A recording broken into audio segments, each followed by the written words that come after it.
ಇಡಿ ಅಧಿಕಾರಿಗಳು ದಾಳಿ ಮಾಡಿ ಪರಿಶೀಲನೆ ಮಾಡಿ ಸೂಕ್ತ ದಾಖಲೆಗಳನ್ನ ಕಲೆ ಹಾಕಿದ್ರು. ವಿಷಯಕ್ಕೆ ಸಂಬಂಧಪಟ್ಟಂತೆ ಸಾಕಷ್ಟು ಜನರನ್ನ ವಿಚಾರಣೆಗೂ ಕೂಡ ಒಳಪಡಿಸಿದ್ರು. ಆದ್ರೆ ಈಗ ಸೂಕ್ತ ದಾಖಲೆ ಮೇರೆಗೆ ಇಡಿ ವಶದಲ್ಲಾಗ್ತಿದ್ದಾರೆ ಬಿ ನಾಗೇಂದ್ರ. ಮಾಜಿ ಸಚಿವ ನಾಗೇಂದ್ರ ವಶಕ್ಕೆ ಪಡೆದಿದ್ದಾರೆ ಇಡಿ ಅಧಿಕಾರಿಗಳು. ಬೆಂಗಳೂರಿನ ನಿವಾಸದಲ್ಲಿ ಬಿ ನಾಗೇಂದ್ರ ಇಡಿ ತಂಡದ ವಶದಲ್ಲಿದ್ದಾರೆ. ಸತತ 2 ದಿನಗಳ ಮನೆ ತಪಾಸಣೆ ಬಳಿಕ ನಾಗೇಂದ್ರ ಅವರನ್ನ ವಶಕ್ಕೆ ಪಡೆಯಲಾಗಿದೆ. ಪ್ರಕರಣಕ್ಕೆ ಸಂಬಂಧಪಟ್ಟಂತೆ 20ಕ್ಕೂ ಹೆಚ್ಚು ಕಡೆಗಳಲ್ಲಿ ಇಡಿ ಅಧಿಕಾರಿಗಳು ದಾಳಿ ಮಾಡಿದ್ರು. ಬಸನಗೌಡ ದದ್ದಲ್ ಮನೆ ಹಾಗೂ ಕಚೇರಿ ಮೇಲೂ ಕೂಡ ದಾಳಿ ಆಯಿತು. LH ನಲ್ಲಿ ದಾಳಿ ಮಾಡಿದ್ರು. ಇನ್ನು ಬೆಂಗಳೂರಿನ ನಾಗೇಂದ್ರ ನಿವಾಸ ಡಾಲರ್ಸ್ ಕಾಲೋನಿಯಲ್ಲಿರುವಂತಹ ನಾಗೇಂದ್ರ ನಿವಾಸದ ಮೇಲೂ ಕೂಡ ಇಡಿ ಅಧಿಕಾರಿಗಳು ದಾಳಿ ಮಾಡಿ ಸತತ 2 ದಿನಗಳ ಕಾಲ ತಪಾಸಣೆಯನ್ನ ನಡೆಸಿದ್ರು. ನಾಗೇಂದ್ರ ಅವರ ಆಪ್ತರನ್ನು ಕೂಡ ವಿಚಾರಣೆಗೆ ಒಳಪಡಿಸಿದ್ರು. ಅದಾದ ನಂತರ ಬಳ್ಳಾರಿಯಲ್ಲೂ ಕೂಡ ಇಡಿ ಅಧಿಕಾರಿಗಳು ದಾಳಿಯನ್ನ ಮುಂದುವರಿಸಿದ್ರು. ಈ ಎಲ್ಲಾ ಡೆವಲಪ್ಮೆಂಟ್ ಆದ ನಂತರ ಈಗ ಲಭ್ಯವಾಗ್ತಾ ಇರುವಂತಹ ಪ್ರಮುಖ ಅಪ್ಡೇಟ್, ಮಾಜಿ ಸಚಿವ ಬಿ ನಾಗೇಂದ್ರ ಇಡಿ ವಶಕ್ಕೆ. ಇಡಿ ಅಧಿಕಾರಿಗಳು ಹೆಚ್ಚಿನ ವಿಚಾರಣೆಗೆ ಅವರನ್ನ ವಶಕ್ಕೆ ಪಡೆದಿದ್ದಾರೆ. 187 ಕೋಟಿ ಹಗರಣಕ್ಕೆ ಸಂಬಂಧಪಟ್ಟಂತೆ ಬಿ ನಾಗೇಂದ್ರ ಅವರು ಇಡಿ ವಶದಲ್ಲಿದ್ದಾರೆ. ವಾಲ್ಮೀಕಿ ನಿಗಮದ ಅಧಿಕಾರಿ ಚಂದ್ರಶೇಖರ್ ಆತ್ಮಹತ್ಯೆ ಮತ್ತು ಅವರ ಡೆತ್ ನೋಟ್ನಿಂದ ಹೊರಗಡೆ ಬಂದಂತಹ ಸುದ್ದಿ ಇದು, ವಿಷಯ ಇದು. ಅದಾದ ನಂತರ SITಯನ್ನ ರಚನೆ ಮಾಡಿತು ರಾಜ್ಯ ಸರ್ಕಾರ. SIT ಅಧಿಕಾರಿಗಳು ಕೂಡ ಬಿ ನಾಗೇಂದ್ರ ಹಾಗೂ ದದ್ದಲ್ರನ್ನ ನೋಟಿಸ್ ಕೊಟ್ಟು ವಿಚಾರಣೆಗೆ ಒಳಪಡಿಸಿದ್ರು. SITಯಿಂದ ಪಾರಾಗಿದ್ದಂತಹ ನಾಗೇಂದ್ರ ಈಗ ಇಡಿ ವಶದಲ್ಲಿದ್ದಾರೆ.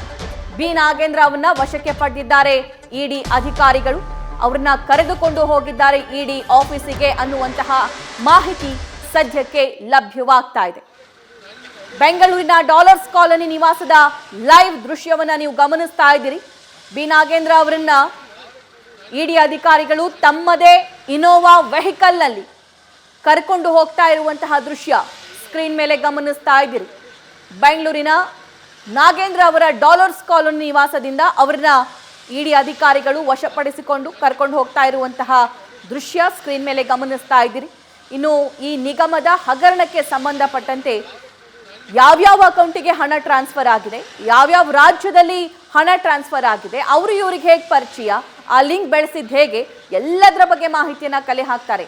ಈ ಬಗ್ಗೆ ಮತ್ತಷ್ಟು ಮಾಹಿತಿಯನ್ನ ನಮ್ಮ ಕರೆಸ್ಪಾಂಡೆಂಟ್ ಪ್ರಜ್ವಲ್ ನೀಡ್ತಾರೆ. ಪ್ರಜ್ವಲ್, ನಾಗೇಂದ್ರ ಇಡಿ ವಶಕ್ಕೆ ಹೆಚ್ಚಿನ ಡೀಟೇಲ್ಸ್ ನೀಡ್ತಾ ಹೋಗೋದಾದ್ರೆ. ವಾಲ್ಮೀಕಿ ಅಭಿವೃದ್ಧಿ ನಿಗಮದಲ್ಲಿನ ಬಹುಕೋಟಿ ಅಕ್ರಮ ಪ್ರಕರಣಕ್ಕೆ ಸಂಬಂಧಪಟ್ಟಂತೆ ನಾಗೇಂದ್ರ ಅವರನ್ನ ಇಡಿ ಅಧಿಕಾರಿಗಳು ಈಗಾಗಲೇ ವಶಕ್ಕೆ ಪಡೆದಿರುವಂತದ್ದು. ಅವರನ್ನ ಇಡಿ ಕಚೇರಿಗೆ ಕರೆದುಕೊಂಡು ಹೋಗ್ತಾ ಇದ್ದಾರೆ. ನೀವು ದೃಶ್ಯಾವಳಿಗಳು ಕೂಡ ಗಮನಿಸ್ತಾ ಇರಬಹುದು. ನಾಗೇಂದ್ರ ಅವರನ್ನ ಇಡಿ ಅಧಿಕಾರಿಗಳು ಕರೆದುಕೊಂಡು ಹೋಗ್ತಾ ಇರುವಂತದ್ದನ್ನ. ಈ ಒಂದು ಪ್ರಕರಣಕ್ಕೆ ಸಂಬಂಧಪಟ್ಟಂತೆ ಇಡಿ ಅಧಿಕಾರಿಗಳು 2 ದಿನದಿಂದ ಶೋಧವನ್ನ ಕೂಡ ಮಾಡ್ತಾ ಇದ್ರು. ಇಂದು ಬೆಳಿಗ್ಗೆ 7 ಗಂಟೆಗೆ ಆಗಮಿಸಿದ ಇಡಿ ಅಧಿಕಾರಿಗಳು ನಾಗೇಂದ್ರ ಅವರನ್ನ ವಶಕ್ಕೆ ಪಡೆದಿರುವಂತದ್ದು. ಅದರಲ್ಲೂ ಕೂಡ ಪ್ರಮುಖವಾಗಿ ನಾವು ಗಮನಿಸ್ತಾ ಹೋದ್ರೆ ಯಾವ ಒಂದು ಅಕೌಂಟ್ಗೆ ಸಂಬಂಧಪಟ್ಟಂತೆ ಈ ಒಂದು ಹಣ ಹೋಗಿದೆ ಅನ್ನೋದ್ರ ಬಗ್ಗೆ ಕೂಡ ಪ್ರಶ್ನೆಯನ್ನ ಕೇಳ್ತಾ ಇರುವಂತದ್ದು. ಇನ್ನೊಂದು ಕಡೆಯಲ್ಲಿ ನಾಗೇಂದ್ರ ಅವರ ಖಾತೆಗೆ ಬಂದಿರುವಂತಹ ಹಣದ ಬಗ್ಗೆಯೂ ಕೂಡ ಸಂಪೂರ್ಣವಾದಂತಹ ಒಂದು ಮಾಹಿತಿಯನ್ನು ಕಲೆ ಹಾಕುವಂತ ಒಂದು ಕೆಲಸವನ್ನ ಮಾಡಿದ್ದಾರೆ. ನಿನ್ನೆ ಅಧಿಕಾರಿಗಳು ಬ್ಯಾಂಕ್ ಅಧಿಕಾರಿಗಳನ್ನ ಕರೆಸಿದ್ರು. ಅವರ ಎದುರು ಸಮಕ್ಷಮದಲ್ಲೇ ಈ ಒಂದು ಪ್ರಶ್ನೆಗಳನ್ನ ಕೂಡ ಕೇಳ್ತಾ ಹೋದ್ರು. ಯಾವ ಅಕೌಂಟಿಂದ ಹಣ ಬಂದಿದೆ, ಯಾವ ಒಂದು ಅಕೌಂಟ್ಗೆ ಹಣ ಟ್ರಾನ್ಸ್ಫರ್ ಆಗಿದೆ, ಇವೆಲ್ಲದರ ಬಗ್ಗೆ ಕೂಡ ಮಾಹಿತಿಯನ್ನ ಕಲೆ ಹಾಕಿರುವಂತದ್ದು. ಆ ಒಂದು ನಿಟ್ಟಿನಲ್ಲಿ ಈಗಾಗಲೇ ವಶಕ್ಕೆ ಪಡೆಯುವಂತ ಒಂದು ಕೆಲಸವನ್ನ ಕೂಡ ಮಾಡಿದ್ದಾರೆ. ಅಂದ್ರೆ ಇಡಿ ಕಚೇರಿಗೆ ಕರೆದುಕೊಂಡು ಹೋಗಿದ್ದಾರೆ. ಅಲ್ಲೂ ಕೂಡ ವಿಚಾರಣೆ ಮಾಡುವಂತ ಒಂದು ಸಾಧ್ಯತೆ ಇರುತ್ತೆ. ಅನಂತರದಲ್ಲಿ ಅಂದ್ರೆ ಅವಶ್ಯಕತೆ ಬಂದ್ರೆ ಮತ್ತೆ ಬಂಧನ ಮಾಡುವಂತ ಒಂದು ಸಾಧ್ಯತೆ ಕೂಡ ದಟ್ಟವಾಗಿರುವಂತದ್ದು. ಆದ್ರೆ ಸದ್ಯದ ಮಟ್ಟಿಗೆ ಅವ್ರನ್ನ ವಶಕ್ಕೆ ಪಡೆದು ಇಡಿ ಕಚೇರಿಗೆ ಕರೆದುಕೊಂಡು ಹೋಗ್ತಾ ಇರುವಂತದ್ದು. ಈ ಒಂದು ಪ್ರಕರಣದಲ್ಲಿ ನಾವು ಗಮನಿಸ್ತಾ ಹೋದ್ರೆ ಸಾಕಷ್ಟು ಬೇನಾಮಿ ಖಾತೆಗಳಿಗೆ ಹಣ ವರ್ಗಾವಣೆಯಾಗಿತ್ತು. ನಿಗಮದ ಹಣವನ್ನ ಬೇನಾಮಿ ಖಾತೆಗಳಿಗೆ ಹಾಕಿದ್ರು. ಅನಂತರದಲ್ಲಿ ಪರ್ಸೆಂಟೇಜ್ ಲೆಕ್ಕದಲ್ಲಿ ಕಮಿಷನ್ ಅನ್ನ ಪಡೆದು ಮತ್ತೆ ಹಣವನ್ನು ವಾಪಸ್ ಪಡೆದಿದ್ರು ಅನ್ನುವಂತ ಒಂದು ಮಾಹಿತಿ ಕೂಡ ಲಭ್ಯವಾಗ್ತಾ ಇರುವಂತದ್ದು. ಇವರು ಯಾರಿಗೂ ಕೂಡ ಹಣವನ್ನು ವಾಪಸ್ ಹಾಕುವಂತ ಒಂದು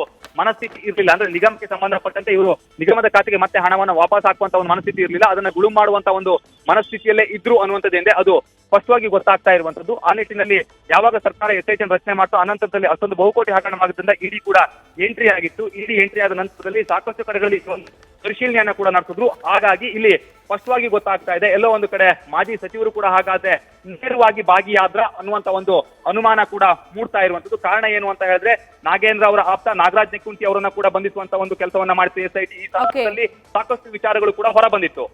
ಹಾಗಾಗಿ ಈಗಲೂ ಕೂಡ ಇಡಿ ಅವರು ಅವ್ರನ್ನ ಕರೆದುಕೊಂಡು ಹೋಗಿ ತನಿಖೆಯನ್ನು ಮಾಡ್ತಾ ಇರುವಂತದ್ದು. ನ್ಯೂಸ್ ಫಸ್ಟ್ ನಿರ್ಭೀತಿಯಿಂದ ನಿಮ್ಮ ಪರವಾಗಿ.